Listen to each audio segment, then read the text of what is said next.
Officer আপনাদের সকলের দৃষ্টি আকর্ষণ করছে, নির্বাচনী আচরণ বিধি কেউ ভঙ্গ করবেন না। আলহামদুলিল্লাহ। নির্বাচনী আচরণ বিধি কেউ ভঙ্গ করবেন না। রাজনৈতিক ব্যক্তি হিসেবে আমি স্পষ্ট ভাষায় এখানে উল্লেখ করছি যে তিনি একজন ফেসিবাদের দোষক, স্বৈরাচারের দোষক।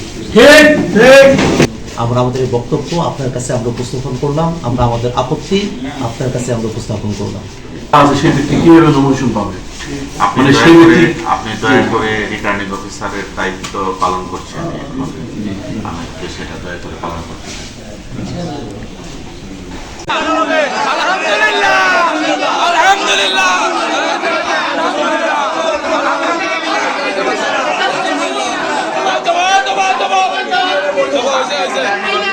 রিটার্নিং অফিসার আপনাদের সকলের দৃষ্টি আকর্ষণ করছে, নির্বাচনী আচরণ বিধি কেউ ভঙ্গ করবেন না। আলহামদুলিল্লাহ। নির্বাচনী আচরণ বিধি কেউ ভঙ্গ করবেন না।